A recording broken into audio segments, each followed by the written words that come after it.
the Chiefs to win. I don't want the Niners. I don't want anybody.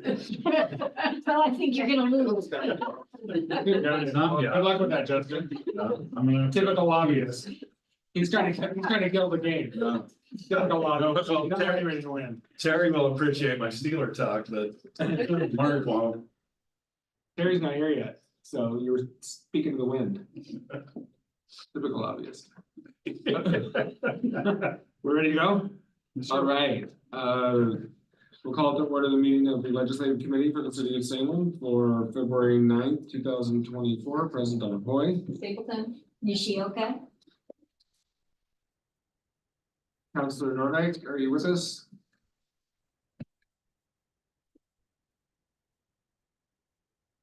Well, there are three of us here, so we have a quorum. All right, so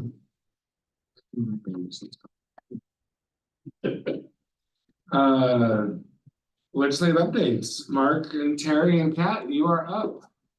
Terry's not here yet. Yeah, I just texted Terry, but we can go ahead and get things started here. Good to see everybody. Happy Friday. On the federal side, I know the state is a lot more pressing and a lot more active right now with a short session underway. On the federal side, Congress keeps moving towards finishing their FY24 budget, which is good because it'll fund things throughout the entire rest of the year. It'll mean a lot of grant programs will function better. Agencies can plan, distribute funding, all that sort of thing. They seem on track to finish by kind of the deadline for the current CR when that expires in early March.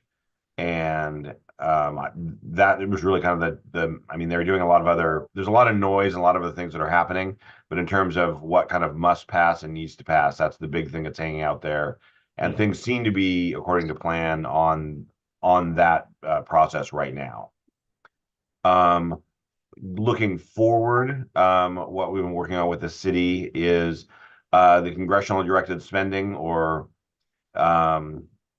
what was formerly called earmarks, trying to get this the city's priorities in order for this next year's process, because even though we're not finished with FY24, our two senators have put deadlines for FY25 already up, and they're near the end of this month. So we're working with city staff to get everything in line for the city's FY25 requests, and have been doing preliminary meetings with the Oregon delegation and trying to get their temperature and figure out their interest on some of what the city has been talking about internally, and working towards meeting those deadlines and hopefully having a successful FY25 appropriation cycle. And Justin, Terry's got his Steelers flannel on here for the call. So. Hey, draft's coming up soon. I'm excited. Wow. Well, we are meeting. I know we have Senator Merkley's new field person here in the office today doing a tour. I'm meeting with him at, I think, 1. So we have that going on. I know Congresswoman Salinas will be in town next week. We have a variety of things happening with her. So yeah, thank you. Is there any questions? Or Terry or Kat, did you have anything? No, I think we covered it. Great. You rooting for the Steelers too? Oh yeah. All right. He's got a Terry Bradshaw autographed seat from Three River Stadium right behind him. Yes. Just amazing. I'm also named for Terry Bradshaw as well, so it's kind of in the blood. Wow. Wow, that takes it to a whole new level. Tell my mom about it. She wasn't real thrilled. My father was a New fan. Pittsburgh in the 70s, it was a big thing. No doubt. I think I'm gonna start calling you Bradshaw. All right. Well, we are on now to state issues. Thank you, folks from Summit. All right. On state issues. Awesome. Well, thanks, Mr. Mayor and members of council. Real quick, we are in the thick of session, and yeah, we're only like 5 days in, but it feels like we're right at the end of the normal legislative session. So just real quick, a couple calendar things. We had a revenue forecast this week. Wasn't the worst forecast. Actually showed a little up, but there are Well, quite a bit up. There's some money to Wasn't spend. it 500 million? Let's just say there's some money to spend, but, I mean, the way they view it and the way it was been characterized in the paper and stuff, it's good, but Let's just say there was enough to fund the pilot program fully no doubt and still about have it. a little money for other things. And That's how I other looked at things. So I'm cautiously optimistic about that. That's a good sign. On Monday, if your bill has not posted for a work session, not just heard, but it needs to be posted for a work session as of the 12th. And then looking the next week, the 19th, you have to be out of that first chamber. So as you guys can see, everything is moving. Session ends on March the 10th. So super hyper compressed environment over there. That being said, the session in general so far, it's been, kind of nice. It's nice to see people back in the building. It's nice to see people getting along somewhat, after a long session. When you get to that 6th month, people are kind of tired of each other. They've been jousting all legislative cycle. We don't really have that now, right? Everything was kind of done before you got into the building. I was telling the mayor this morning, there was actually a nice event. Senator Steiner's daughter was on Jeopardy. So there was a big watch party over here at Sparky's by the airport. And it was really nice to see Republican legislators, Democratic legislators, staff, former legislators in the room actually getting together, getting along, having good conversation. She actually won. Wow. And yeah, she's a super smart kid, obviously. And she'll be back on, I think it's Friday, whatever the next Friday is, 16th. So if anybody's watching Jeopardy that evening. Another party. Another party. I doubt she'll hold a party on Fridays because they're out of town. She said she wasn't going to be in town, but it was just really nice to see. There hasn't been a lot of that lately within the legislative process. So I'm really encouraged by that. You guys can see, and we've got all our staff, and the mayor mentioned it last session, and I mention it, every quarter or so, but we really have been blessed. And for council to know, I've been doing this 27 years. I've been in the building for 29 years. Of all my clients, Salem has been one of the most organized and the best response times from our staff. So, I know you guys don't see them day in, day out.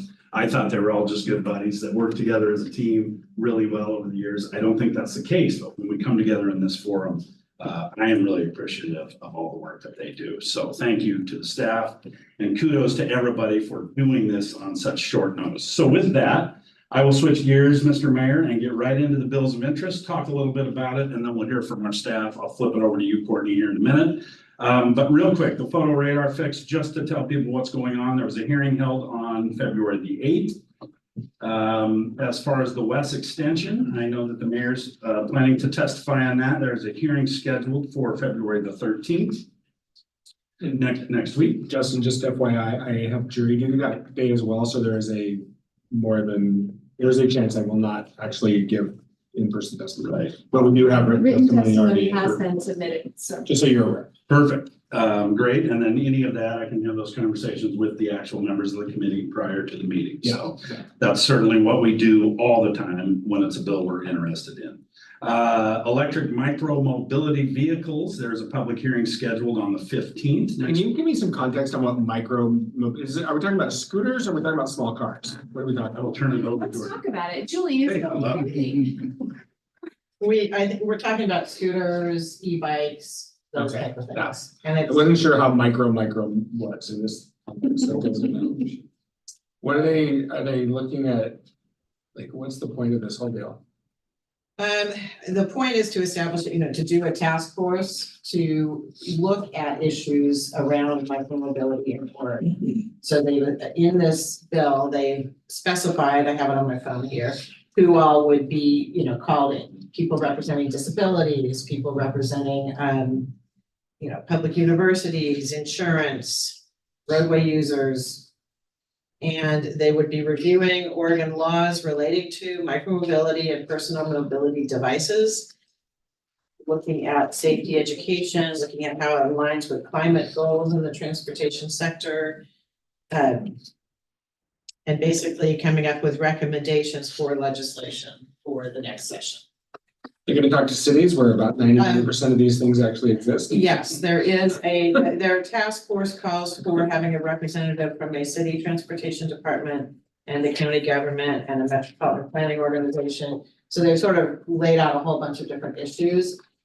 to me, I'm not sure we would like the outcomes of a task force, but I think that that having a task force is a good idea because there's sort of a lot of, there's a lack of uniformity in how, micromobility has been introduced around the state. And so I think this could be a good forum for that. It's a pretty short time frame. They're talking about having recommendations done by December 1st, which is similar to like the timeline for the West Extension Task Force. So anyway, I think that it's something to support. I did look at OLS this morning and I don't see any testimony that's been submitted yet. I don't really know who's behind it, but there we go. So I see that one of our members of our delegation is the chief sponsor, so that. Do you think that includes like electric wheelchairs? That's actually a really good question. I think it probably would come up. They talk about roadway users with disabilities. That's why. Yes, they also talk about people representing off-road vehicle and trail users. So it's a pretty broad group that's specified, which is both maybe good and bad, but as a starting place, it's probably good. Okay, anything else on that one? Thank you. Awesome, thanks, Julie. Great, next on our quick list is PFAS. Jason, talk about that. There was a public hearing held on the 8th. There's a work session scheduled on the 13th. It's in Ag, Natural Resources, Land Use. Courtney? Yeah, no, it's really straightforward. It's a rehash of, I think it's House Bill 3043 from last year. It allocates money to Oregon State University to study PFAS in lands that receive biosolids. As you know, wastewater treatment plants are receivers of all sorts of things, and we do land apply biosolids to agricultural lands. And so this is really just giving Oregon State some resources to do some research on if biosolids are contributors to PFAS in agricultural lands. They'll be looking at crops, soils, and water samples for this. And Spoiler alert, they are. yes, price tag went up from $500,000 to $720,000. It had support last session and died in walkout. So if they keep their act together, I think this will go forward. But it's a win-win for everyone. Yeah, and we're publicly supportive along with the city of Portland. Beyond Toxic, the league is publicly supportive, the Oregon Environmental Council, special districts, Oregon Association of Clean Water Agencies. The only opposition from the hearing was Oregonians for Food and Shelter. Not familiar with them. We know the name. That's the folks. Oh, gotcha, okay. Fancy name. Gotcha. Legislating. Okay. Yeah, awesome. Thanks, Jason. Yeah. We'll be keeping an eye on that. And then finally, not finally, Senate Bill 1531, which is relating to the American semi-quincentennial. Ooh. Now we leave it to the centennial. I don't know. I'm just saying it here. It's like It has another whole set of semi-quincentennial. syllables. I'm never going to say it correctly. It was heard on the 8th. It'll be back up on the 13th. Anything on that, Courtney? There's a summary in your packet, just wanted you to be aware, and it felt like something that we could easily be supportive of at a staff level if we were asked. And so that's the only reason why it's before you today. The short list of bills that is on the agenda for today are things that we felt would be fairly easy to come to agreement about supporting or opposing depending on the position. And so that's why we brought them before you. There are a whole bunch of other things that are happening in the collection of bills that are circling around the building. And we are watching them. We wanted you to know that we're watching them, and we've listed them out by topical areas. But these that we've listed specifically, the bill reference, those are the positions that we're bringing forward to you today. Okay, so let's do the last one and then we'll talk about positions. So 4117. Great. 4117 relating to the Oregon Governmental Ethics Committee. Mark, I think were you? Absolutely. So this had a hearing on February 6th, given the summary of this, and it looks like it's getting support by everybody. I don't see any opposition, but this is they're calling it a technical fix to House Bill 2805, which passed in the 2023 session. That was the bill that allowed people to file a complaint with the city saying, hey, here we think you violated the public meetings law, and then requiring us to provide a response. And if they weren't satisfied with our response or we didn't respond, to then go to the Oregon Government Ethics Commission and move the complaint there, and gave the Oregon Government Ethics Committee authority to sanction for the results of that investigation. So this fix gives the Oregon Government Ethics Commission the authority to issue opinions and advice based on actual or hypothetical facts relating to the public meetings law. The idea is to avoid violations down the road by being able to give the city's advice on whether or not a scenario would violate the public meetings law, either an actual situation or a hypothetical situation, which, as you can imagine, based on the ever evolving status of public meetings law, based on court rulings or changes in the law, this would be exceptionally helpful to the city. What's also great is it limits the sanctions that can be imposed if a formal staff opinion is issued and we rely on that staff opinion, formal opinion, in good faith. Okay, So it would be like establishing a safe harbor as we do for elections processes. gotcha. Sounds good.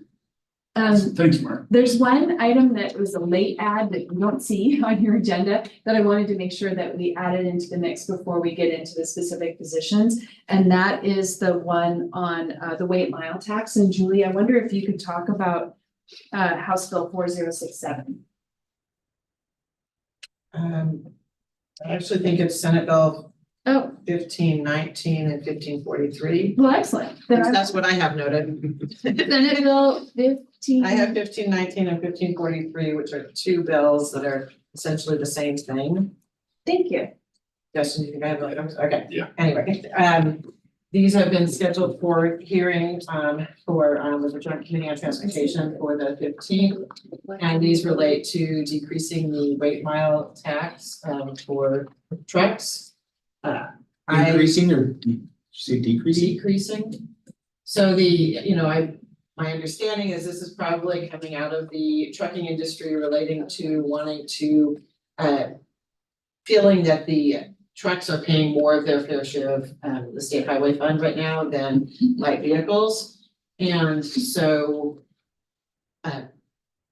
my recommendation would have been that this would be something we would watch just to see what happens, monitor it.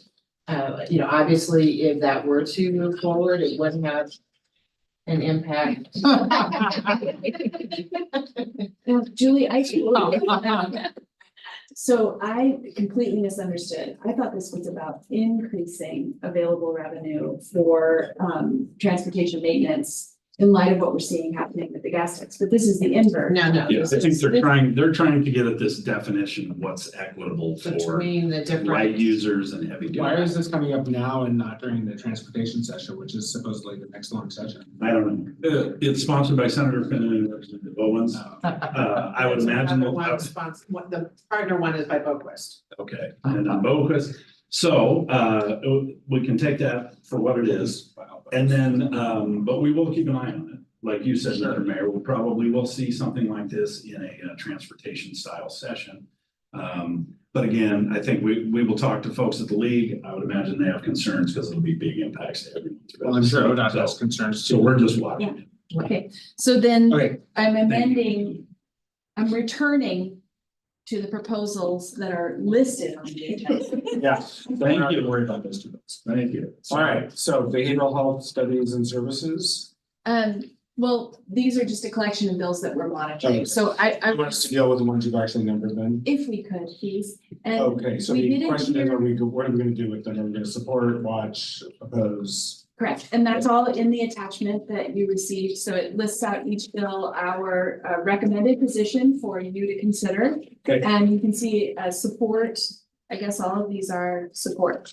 But we didn't get a chance to hear about this particular photo radar fix. Do you want a minute on that? What is the fix?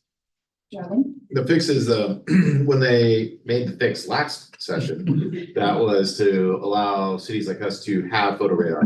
What Mobile photo. mobile photo radar, which no one really realized was once they changed that definition, it applied to 3 other already in place ORSs that were basically prohibitive. They had to be placed only in safety corridors, which I think ours would only be Highway 22. So we could put them like in school zones, things like that. An officer had to be stationed with it, and we had to have basically very difficult signage to comply with. We had to be able to show the person as they're speeding, the miles per hour that they were actually doing that. We had to man the position or stay at that post. So we'd have to dedicate an officer to sit there with the device, watching it all take place. So it was very prohibitive to be able to do that. Yeah. This changes a few pieces of language and then eliminates those ORS. So to make it freed up to where we could actually enact it. Okay, So all of these bills are available for you to consider, the position statements that we've prepared, and they are all positions that we would be open to supporting if you would concur. so let's just go down these quickly, because we need to give you a level, right, of 1 or 2 or. I think for the most part, we're, well, yes. We have 2 on all these. I think most of them can just function as a 2, but in the past, so what that means is that a 1 would be up to and including a council or mayor testimony, and a 2 would just limit it to staff testimony. In the past, recently, we've just gone 1 everything to preserve that flexibility so that we can tap in, tap out. Yeah, that's right. I have a quick question. A lot of these say declaring an emergency. Yeah, that's. I'm kind of exhausted from seeing this statement. Why is this, what does this unlock? Why, I mean, I know that it's there for a reason. What does it do? Makes it. Funds immediately versus 90 days. Okay. So we can't just say fund immediately. We have to declare an emergency. Yeah. Okay. Okay, so I guess I would like to take these as a slate unless somebody objects. Should we just all, should we consider supporting these in a level 1? Yes. Counselor Nordike, do you have thoughts? I see you come on camera. I'm fine with a 2 if that's what staff's recommendation is. To me, you know, I mean, there's a big difference between, yes, we're generally supportive and using our limited time and resources to submit testimony on that. I think we should be strategic on when we're a 1 and when we're a 2. So none of these are level 1s for me. Yeah. But I'm willing to hear what others have to say. That's my reaction. Thank you, Counselor. I think what we're saying is, staff's proposing that we do level 1, but that doesn't mean we're gonna go testify on them. It just gives staff the option, should one of these heat up or we need some help, they can come to us and say, hey, we need you to testify, but otherwise we wouldn't. Versus going back through it. But so we don't have to go back to this here process. proving again. Just gives you the flexibility. I think you're exactly right, Counselor, that these aren't, level 1, we gotta be in there showing our face, but it does give us the ability, if it gets, hey, we should be there, then we don't have to come back to this forum. We can simply call you or the mayor up. And that whole differentiation between a 1 and a 2 may be useless at this point. It may just be the way we have operated in the past, and we may not need to do it anymore. Right. In that Also, case, you persuaded me that context is helpful. I'll support a 1 under those circumstances. Thank you. And I'm seeing a thumbs up from Counselor Stapleton, so that's unanimous. We're all there with someone. Thank you so much. Thank you.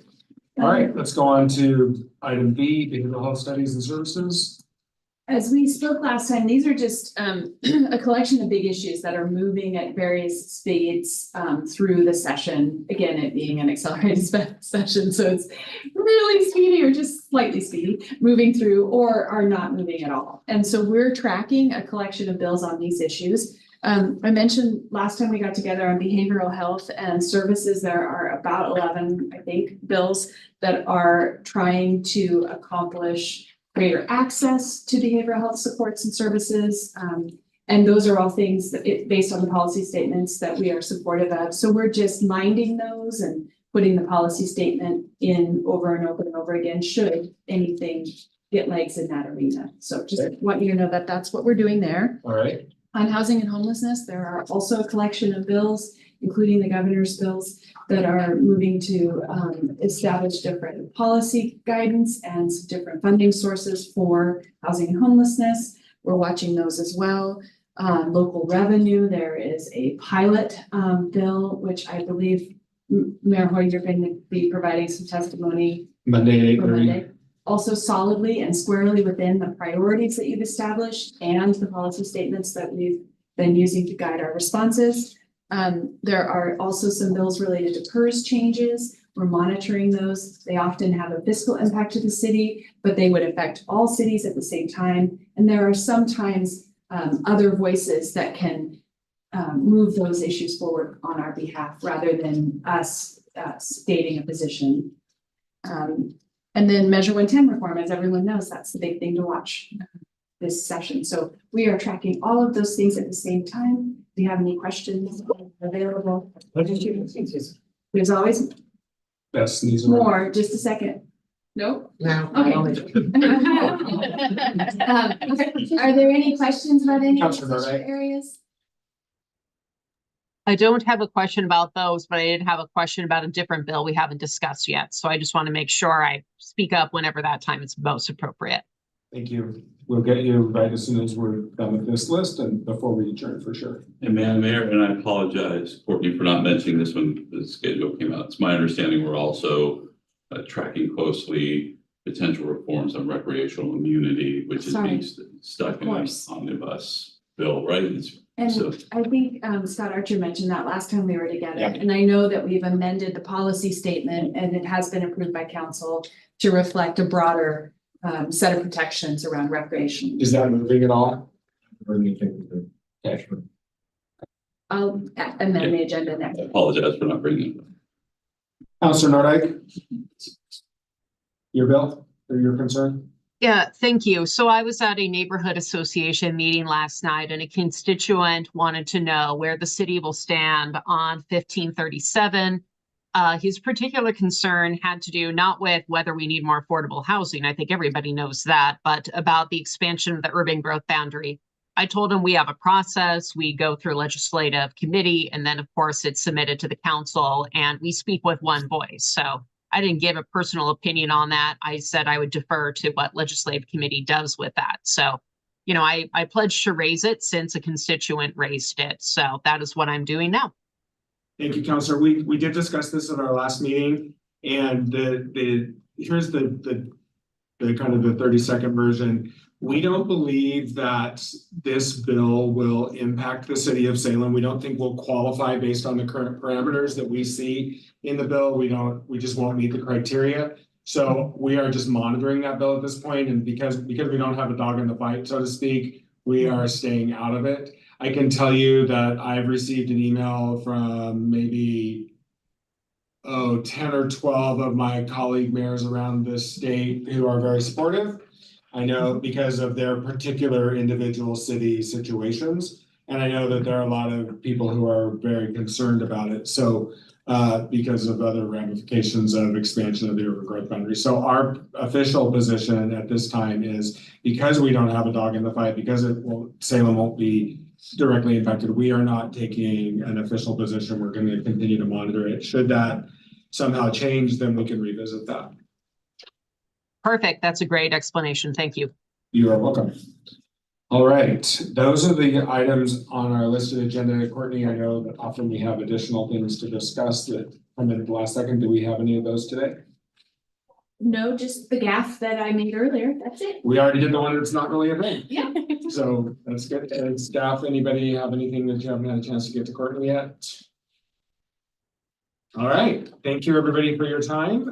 These often are quick meetings during the session, but they're really important to make sure that we're on top of all the developing issues. So I will see you next Friday at 11. Thanks everybody, we're adjourned.